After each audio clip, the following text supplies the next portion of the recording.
Hello, ladies and gentlemen. I'm extremely excited to be here, almost, at TEDx Western Connecticut State University 2013.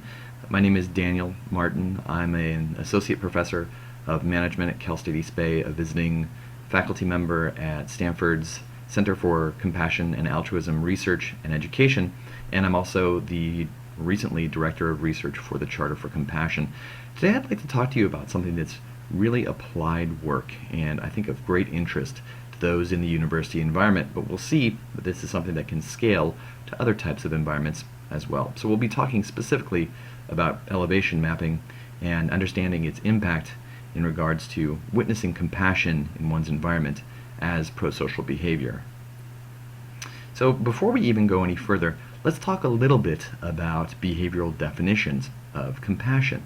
Compassion is something that we usually think about in terms of philosophy or religion, but in fact, as psychology will show, there can be behavioral definitions of compassion, and we'll give it three elements here today. The first element really is being aware of another person's suffering, noticing this. The second component is having an affective component, empathetically feeling the other person's pain. In other words, the emotional side. The third action is the behavioral side, and this is really doing something to ameliorate or ease that person's suffering. So here we have something that can actually be witnessed, and this becomes really important. I'll give you an example. Here's my daughter and her grandmother. Her grandmother noticed that she wasn't feeling so good, so she went into action, sat next to her, and started soothing her. A very nice grandmother, I think. Here's her grandfather doing the same thing, listening, taking action, making sure that my daughter knew that somebody cared about her situation. And there he is giving her a big hug. So this is something behavioral, this is something that can be witnessed, and this becomes really important. When we think about this from an evolutionary perspective, let's take the consideration and perspective of Darwin, Charles Darwin, or as I like to call him, Chuck D. Darwin had this unique perspective that's often misinterpreted as evolution is survival of the fittest, red in tooth and claw, when in fact Darwin, in his books and in his writing, made sure that people understood here that sympathy will have been increased through natural selection. For those communities which included the greatest number of the most sympathetic members would flourish the best and rear the greatest number of children or offspring. So it becomes really important to take this into consideration when we think about what compassion is. Let's think about it again from evolutionary perspectives. In terms of non-related cooperation, think about marriages, let's say, or dating, or even workplace relationships. Non-related cooperation would be things like individuals actually favoring relationships with people who are more agreeable and compassionate. Why? Because compassion is a necessary component of trust, and it's difficult on occasion to trust across non-relatives. This becomes really important. Here's a picture of myself and my wife and the former mayor of San Francisco, Willie Brown. It was a cheap wedding. There's also the component of sexual selection theory, which really makes a great deal of sense. Being kind, taking action when someone is suffering, creates communities that take care of the survival of very vulnerable offspring. So here you can see my little wonderkind a couple years back, us taking good care of them. So it's critical to understand the impact of compassion across the board. We know that compassion is really strongly correlated with improved immune system functioning as well as physical well-being. But when you really think about it, its impact on psychological well-being is critical as well. So the question really becomes, why is this something that only the enlightened folks over at Western Connecticut State are talking about, or in such few places around the world, or if they're talking about it, they're talking about it in these real abstractions. Maybe one of the reasons is that, intellectually speaking, compassion has been frowned upon quite frequently in the Western intellectual tradition. So, for example, Immanuel Kant saw sympathy as good-natured emotion being weak and blind. Ayn Rand, a classic in terms of her libertarian perspectives, if any civilization is to survive, it is the morality of altruism that men have to reject. And Machiavelli, of course, another bright star in the Western tradition, of mankind We may say, in general, they're fickle, hypocritical, and greedy of gain. All this goes to say that we're already dealing with the cards stacked against us when we feel compassion. So we know that there are blocks to compassion. We know that they come from our intellectual environment, sometimes our political environment, sometimes our social environment, and we feel these things. So I ask you, have you ever felt scared of positive emotions? Maybe of being compassionate? There are a couple of reasons why you might be. If you're compassionate with others, are you worried they're going to take advantage of you? You might feel this way. Are you fearful of receiving compassion from others? Do you think they're going to manipulate you in your weakened state? Is this something that you feel? Or are you worried about being compassionate with yourself? Are you feeling like maybe that would be too indulgent, taking a little bit of time for yourself, a little bit of care in regards to your own needs? We're often our own toughest critics. So in thinking about these things, a brilliant English psychologist, Paul Gilbert, has worked in the area of compassion for quite some time, recently put together a fantastic psychometric scale to measure fear of compassion, specifically measuring fear of compassion for others, expressing this, fear of receiving compassion from others, and also fear of actually expressing it for yourself. So this is something that recently I've been doing some research on, and suffice to say, understanding that giving and receiving compassion is related to measures of stress, anxiety, and depression becomes really interesting. And let me point out a few of these simple correlations. We'll talk a little bit about some other research in a few minutes. But looking at fear of being compassionate to others, it's significantly related with stress, anxiety, and depression. But when we look at receiving compassion from others or compassion for oneself, these relationships get very strong and they're very significant. What this tells you is that people are not oftentimes willing to receive compassion. This data set comes from students in the business department at my home school. So let's talk about students and their choice for their discipline as well as their organizational choices and job choices. Business students oftentimes manifest a high preference for hierarchies in society. They like being at the top of the pyramid. Sadly, in various measures of this, specifically social dominance orientation, we find strong relationships between things that don't make people very happy in the workplace, or elsewhere for that matter. Things like sexism, racism, and oftentimes political economic conservatism. The sad situation here is that when people rank high on these measures of social dominance orientation, they want to go into organizations that maintain or increase social inequality and sometimes take in hierarchy enhancing roles in organizations. They want to be on top and they're not scared to force their way there. So sadly, when we think about these high levels of social dominance orientation, we find low levels of compassion for others, increased levels of fear of compassion for others, from others, or receiving it from others, as well as for oneself, and much higher levels, significantly higher levels, of anxiety, depression, and stress. So going back to our intellectual heritage, interestingly, these are all partially significantly mediated by adherence to free market ideology. In other words, when you take into consideration people's adherence and belief in free market ideology, the impact of these relationships. All this talk of stress is probably making you think about your current state at Western Connecticut. Think about it. As you get closer towards the final period and your final reports, final presentations, you're feeling a little bit more stressed? Probably most students are. So we have to think about the impact of stress on academic performance. Well, people who are too stressed out have lower GPAs. They don't do very well. They drop out more frequently. So stress has an impact on student climate. How are we usually measuring student climate? Well, frankly, usually through student climate surveys.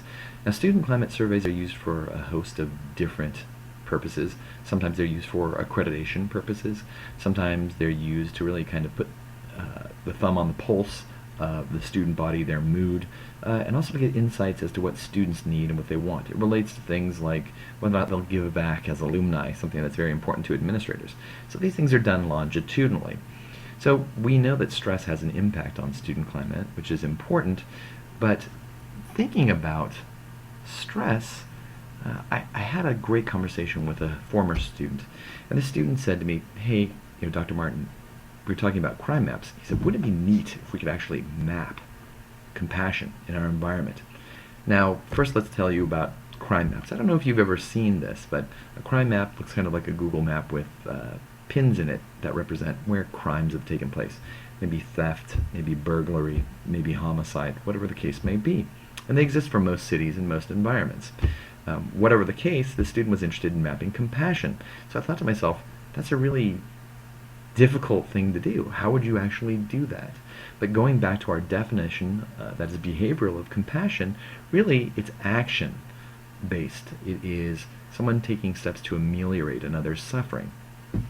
So suddenly this thought came to mind about actually performing an experiment that would leverage not only the witnessing of compassion and prosociality in one's environment, but also put it in a framework that was geographic and temporal in representation.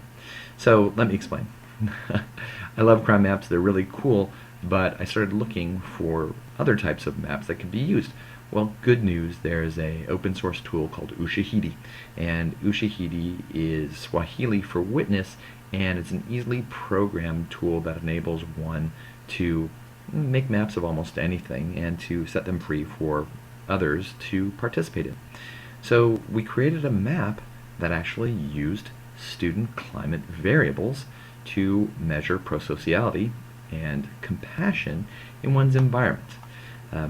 We had the tool, we had the items to measure prosociality and compassion, because when you look at the kinds of things that go into a student climate survey, generally speaking, it's just prosociality or compassion scaled from negative to positive.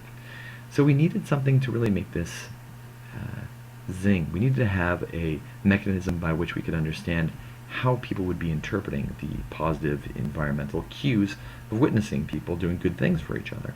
So the good news is there's a construct called elevation.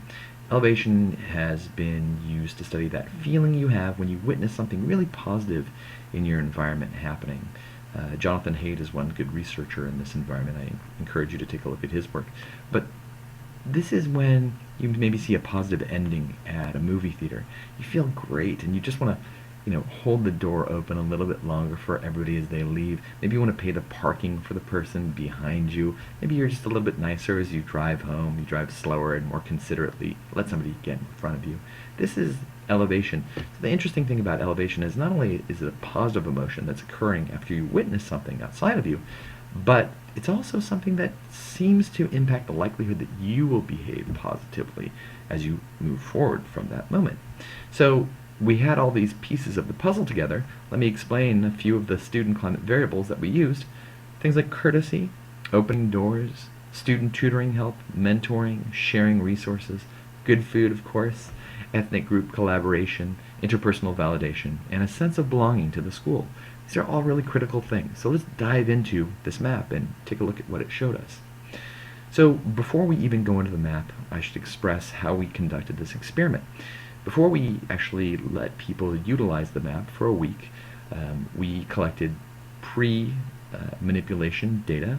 Okay, so the people who actually participated in the experiment were broken into two groups randomly. There's about 100 people in the control group. They did not receive the map condition, and there's about 100 people in the mapping condition where they actually participated for a week mapping prosocial behavior.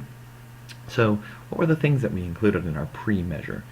We included measures of psychological flourishing, as well as compassion for others, and measures of elevation, mindfulness, and a few other things like stress, anxiety, and depression. So let's go into the map and take a look at what it showed us. Well, first off, we can see here that this is where the school is located, and I told students just to map at school. You can see they had a really hard time staying on target, because once they started witnessing prosociality and compassion in their environment, they loved doing this. So we dive in a little bit closer. You can see the campus is scattered with dots, and each one of these dots actually represents something. So some prosociality or some compassion. So in this circumstance, somebody witnessed students caring for each other, and if we dive in a little bit closer, you can see that there was a classmate who was very sick and left the classroom. The student accompanied him to make sure that everything is okay. So each one of these dots represents a compassionate circumstance. Let's dive into our outcomes. Well, we already described how the business students were broken into two groups, and after a week of observing prosocial and compassionate behavior, the manipulation group, the people who actually worked with the maps, were statistically significantly manifesting higher levels of flourishing as well as compassion for others. Very interestingly as well, the higher their levels of elevation, they had higher levels of observing, describing, and awareness in terms of the 5-facet scale of mindfulness.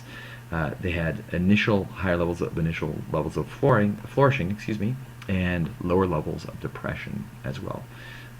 So they had lower levels of fear of offering compassion to others and to themselves as well. So this is really important for a couple of different reasons. One, we can show qualitatively and quantitatively now that just witnessing prosociality and compassion in one's environment impacts one's psychological well-being. The really intriguing phenomenon that occurred here also was that the control group that did not receive the manipulation actually showed statistically significantly higher levels of stress, anxiety, and depression, which was mitigated by the manipulation itself. So what this says is, like you and like the rest of the students out there, as you go through the school year, as you move towards your finals, you become a little bit more anxious, you become a little bit more stressed, you become a little bit more depressed. But our manipulation actually mitigated that impact just over the course of 1 week with witnessing one act of prosociality a day. So what are our next steps? Obviously we're doing some longitudinal data collections, and we're going to be doing this in the broadest range of human organizations. Specifically, we're doing some organizational mapping with an organization in Silicon Valley. We're mapping social capital across universities, as well as mapping the quality of life in cities. The nice thing about these maps is you can overlay layers from a wide array of other secondary data resources like the census or other types of data points. I really want to stop and thank you guys. You've given me too much of your time. You're too kind. I really appreciate this. A couple other projects that are going on right now in regards to compassion. We're doing some work on compassion and competence in Sweden. We're doing some work on self-affirmation and behavioral tracking at Stanford, looking at transparency and compassion in banking. We're looking at developing praise scales that have a lot to do with compassion as well, prosociality and compassion mapping, we spoke about this today, as well as looking at social dominance orientation and ideology with a wide range of collaborators. Please don't hesitate to reach out to me. I'd love to hear from you. I'd love to talk to you. You can reach me via email or you can reach me via LinkedIn.